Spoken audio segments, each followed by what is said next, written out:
Oke, selanjutnya kita bicara aspek kemujizatan Al-Quran. Atau sederhananya begini, jen-jen apa sih yang menjadikan Al-Quran itu kok dikatakan mujizat? Aspek apa yang kemudian bisa melemahkan? Oke, jadi mujizat itu malah melemahkan orang yang dihadapi. Jadi Nabi berdakwah, kemudian ada orang-orang yang kemudian tidak percaya, kemudian merendahkan, kemudian yang intinya merasa tinggi, tapi kemudian merasa tinggi, merasa kuat. Kemudian mujizat itu diberikan kepada Nabi sehingga ketika mujizat itu diperlihatkan, sehingga ketika ada mujizat itu kemudian orang yang awalnya merasa kuat itu menjadi lemah, istilahnya begitu. Nah, maka pertanyaannya begini, jajannya apa saja toh yang menjadikan Al-Quran itu mujizat? Karena kalau kita perhatikan kisah-kisah Nabi sebelum Nabi Muhammad itu mukjizatnya itu dari yang kita bayangkan itu, kalau kita bayangkan itu keren dalam tanda kutip.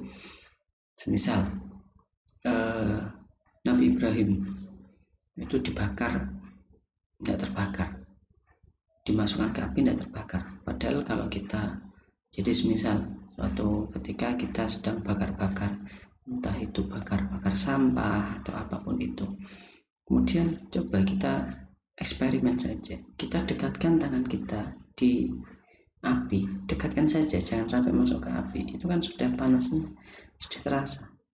Tapi ini Nabi Ibrahim dimasukkan ke dalam api, ada riwayat yang mengatakan 40 hari api tidak pernah padam. Tapi begitu api sudah dipadamkan, itu Nabi Ibrahim tidak terbakar sama sekali, jangankan terbakar, lecet saja tidak ada. Itu kalau kita bayangkan kan, oh iya, pantas itu mujizat, itu keren. Kemudian suatu ketika kita datang ke pantai, di tepi pantai ada ranting, misal ada kayu, tiba-tiba kita ambil, ketika kita ambil kemudian kita teringat kisah Nabi Musa, kemudian Anda tiba-tiba datang ke bibir pantai, kemudian Anda pukul-pukulan tongkat itu ke laut sambil membayangkan, oh dulu Nabi Musa keren ya, lautan saja bisa dibelah, coba saya akan mencoba. Jadi secara bayangan, ketika kita membayangkan mujizat-mujizat Nabi-Nabi terdahulu, itu kita akan, wah ya, itu memang aspek melemahkannya ada, di luar logika, di luar kebiasaan. Tapi kalau Al-Quran, bisa tidak kita menjelaskan, jadi aspek yang melemahkan itu apa? Kalau kita perhatikan secara sekilas, Al-Quran itu ya hanya berisi tentang kumpulan ayat yang menjadi surat, kemudian kumpulan surat menjadi janjinya, kan itu saja. Tapi kenapa dikatakan, bahkan dikatakan mujizat paling agung? Janjinya agungnya itu di mana? Nah, setidaknya ketika ada orang berbicara atau mengajak diskusi kita tentang aspek mujizat Al-Quran, ditanya janjane aspek mujizat Al-Quran itu nih gitu, apa saja tuh? Maka setidaknya ada 5. Dari referensi yang saya ambil ada 5. Kemujizatan dengan cara sirfah, pemalingan, kemujizatan terletak pada balaghahnya yang tinggi, mengandung batik yang unik, pemberitaan hal-hal yang gaib yang akan datang, mengandung ilmu dan hikmah yang sangat mendalam. Jadi itu, oke, langsung saja. Yang pertama, kemujizatan bahasa. Jadi ada satu kisah di mana sebenarnya orang kafir Quraisy di saat awal-awal Nabi Muhammad mendakwahkan Islam, kemudian Nabi Muhammad mengajarkan, menyampaikan firman-firman Allah, itu orang kafir tidak sepenuhnya menolak, dalam tanda kutip. Sebenarnya orang kafir itu tahu bahwa Al-Quran itu adalah karya sastra yang tidak mungkin dibuat oleh manusia. Mereka tahu betul. Maka Abu Jahal, kalau tidak Abu Jahal, Abu Lahab, antara dua orang ini, kemudian dia itu ingin Walid bin Mughirah itu memata-matai, mencari info. Jadi Walid bin Mughirah itu adalah raja sastranya orang Arab. Jadi di Arab dulu sering ada perlombaan karya sastra. Nah, Walid bin Mughirah ini selalu menang, sehingga dianggap punya otoritas yang bisa bicara banyak tentang sastra.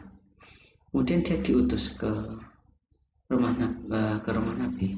Coba kamu sana lihat apakah benar yang dibawa Muhammad itu adalah sesuatu yang indah. Kok kata orang-orang begitu?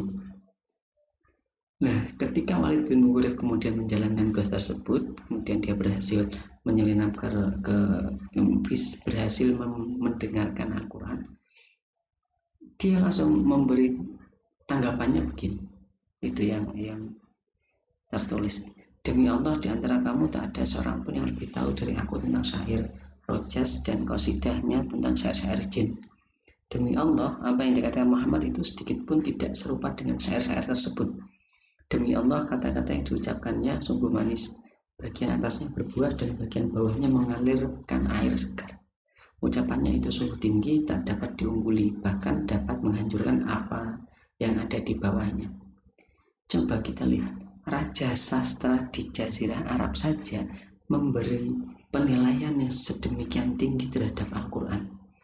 Jadi dari segi bahasanya saja itu sudah nampak bahwa raja sastra di Arab itu saja lemah menghadapi Al-Quran.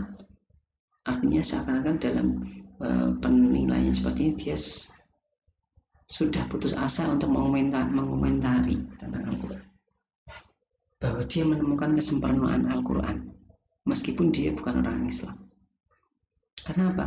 Dari segi bahasa saja itu orang sudah bisa menemukan bahwa ini istimewa. Jadi dari segi bahasa Al-Quran itu sudah memiliki keistimewaan. Termasuk kita jangan heran, tidak perlu heran ketika banyak orang yang kemudian menjadi mu'alaf, non-Islam menjadi mu'alaf itu karena bacaan Al-Quran.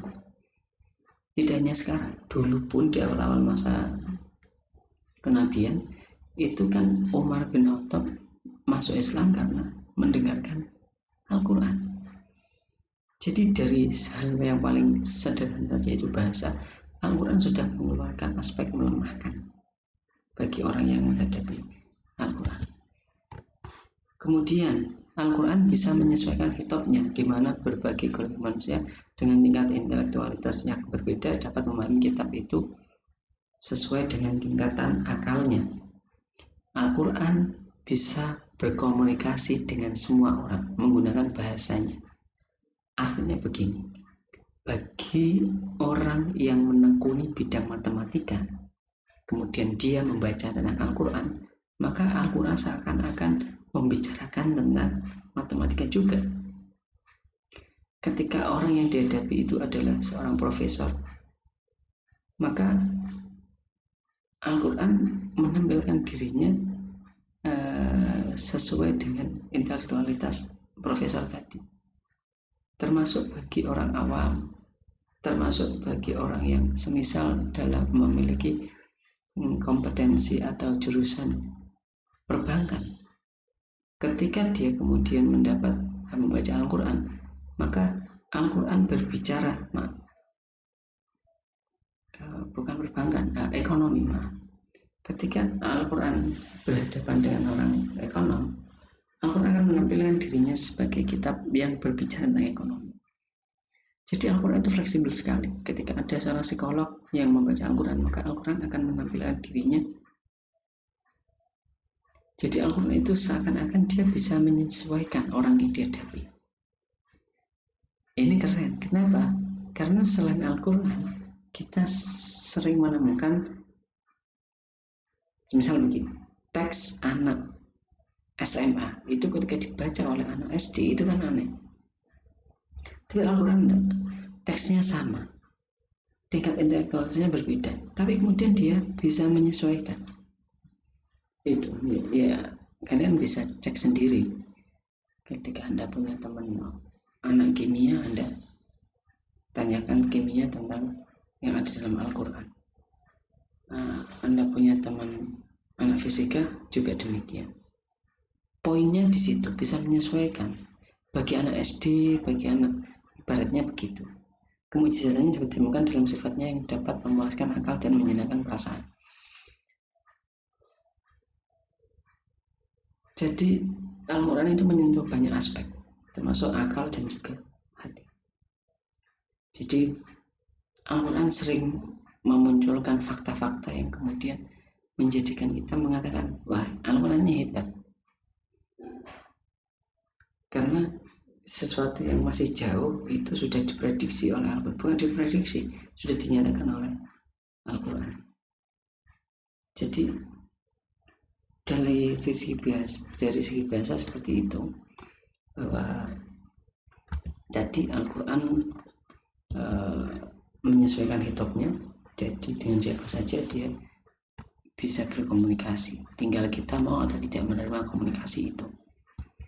Kemujizatan ilmiah, kemujizatan Al-Quran ilmiah terletak pada dorongannya pada umat Islam untuk berpikir di samping membukakan bagi mereka pintu-pintu pengetahuan dan mengajak mereka memasukinya, maju di dalamnya dan menerima segala pengetahuan baru yang mantap dan stabil.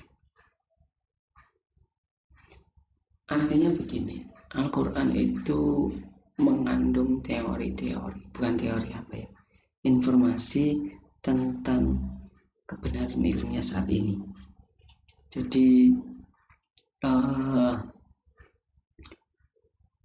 Anda bisa cek, ada banyak sekali contoh di mana hasil penelitian yang ada itu itu sama dengan apa yang disebutkan dalam Al-Quran. Contoh paling real adalah pertumbuhan anak di dalam janin seorang ibu. Kalau kita cek, itu apa yang disampaikan oleh sains, disampaikan oleh ilmu pengetahuan, itu sama dengan apa yang disampaikan dalam Al-Quran 14 abad yang lalu. Coba Anda bayangkan, 14 abad yang lalu Al-Quran sudah membicarakan bukti ilmiah yang ada di tahun sekarang. Jadi kalau kemudian ada yang bertanya, termasuk pertanyaan saya yang tadi, kenapa dikatakan Al-Quran adalah mukjizat paling agung? Karena mukjizat Al-Quran tidak memiliki tanggal kadaluarsa.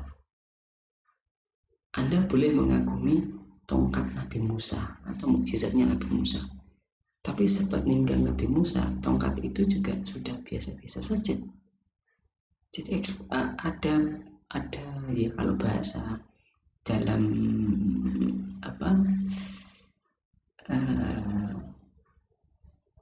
itu ada istilah expired. Jadi seiring wafatnya Nabi yang membawa mukjizat itu, maka berakhir juga mukjizat itu. Tapi Al-Quran tidak. Al-Quran masih tetap menunjukkan keistimewaannya meskipun Nabi Muhammad sudah wafat. Salah satunya adalah di dalam bukti-bukti ilmiah itu ternyata ketika dicari dalam Al-Quran itu sudah ada. Meskipun saya sampaikan memang di dalam Al-Quran tidak bicara sesuatu atau ya tidak membicarakan itu sebagai satu kesatuan. Artinya Al-Quran hanya memberi isyarat-isyarat. Jadi Al-Quran memberi isyarat kemudian terbukti di kemudian hari. Itu menariknya Al-Quran. Jadi Al-Quran turun 14 abad yang lalu, tapi sampai sekarang dia masih sesuai dengan perkembangan. Padahal sudah 14 abad yang lalu. Kemukjizatan tasyri', perundang-undangan. Kebaikan individu tercapai karena kebaikan kelompok, dan kebaikan kelompok untuk menunjukkan kebaikan individu. Al-Quran telah mendasari perlindungan terhadap 5 kebutuhan primer manusia. Jadi 14 abad yang lalu Al-Quran sudah mewanti-wanti untuk melindungi 5 kebutuhan primer manusia atau hak asasi manusia. Jadi sebelum ada HAM, belum ada lembaga-lembaga yang berbicara tentang hak asasi, itu Al-Quran sudah bicara itu. Ada keselamatan jiwa, agama, kehormatan, akal, dan harta benda.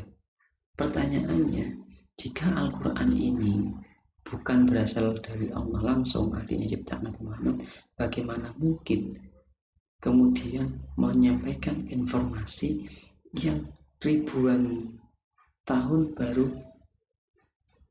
Jadi kerennya di situ. Sebelum ada lembaga-lembaga hak asasi manusia, Al-Quran sudah bicara tentang kebutuhan primer manusia. Jadi itu sekilas tentang Al-Quran dan mukjizat. Seperti yang saya sampaikan tadi, poinnya adalah kalian bisa menjelaskan apa itu Al-Quran, kemudian bisa menjelaskan apa itu mukjizat, dan kenapa Al-Quran itu dikatakan mukjizat paling agung. Jawabannya adalah, yang pertama, Al-Quran adalah firman Allah yang diturunkan kepada Nabi Muhammad SAW, yang kemudian ditulis dalam mushaf, diriwayatkan secara mutawatir, dan membacanya adalah ibadah. Kemudian kita ditanya apa itu mukjizat. Mukjizat adalah sesuatu yang melemahkan. Memang bentuknya atau gambarannya adalah sesuatu yang hebat. Tapi poin utamanya adalah sesuatu yang di luar kebiasaan itu kemudian bisa melemahkan orang yang tidak percaya dengan agama yang dibawa oleh Nabi. Nah, kemudian aspek kemukjizatan dalam Al-Quran seperti yang sudah dibicarakan tadi, yaitu ada 5 kemukjizatan Al-Quran dengan cara sirfah, pemalingan. Kemukjizatan terletak pada Allah, mengandung badik yang unik, memberitakan hal yang gaib, mengandung ilmu dan hakikat dan hikmah. Jadi itu kalian harus bisa menjelaskan. Sekali lagi, saya harap Anda bisa menjelaskan apa yang kalian ketahui tentang Al-Quran yang sudah kita bicarakan hari ini. Oke, saya kira itu, dan referensi dari slide yang saya buat itu sebagian besar dari kitab dari karya Mana Khalil Al-Qattan. Jadi itu bagus di Al-Quran. Oke, semoga ini bisa bermanfaat. Saya tunggu tanggapannya, pertanyaan-pertanyaannya di platform yang sudah kita sepakati bersama. Jadi itu dari saya, kurang lebihnya saya mohon maaf. Kita akhiri dengan baca doa kafaratul majelis. Subhanakallahumma wa bihamdika asyhadu an la ilaha illa anta astaghfiruka wa atubu ilaik. Kurang lebihnya saya mohon maaf jika ada yang kurang mau ditambahi, jika ada yang perlu dikurangi. Akhirul kalam, wassalamualaikum warahmatullahi wabarakatuh.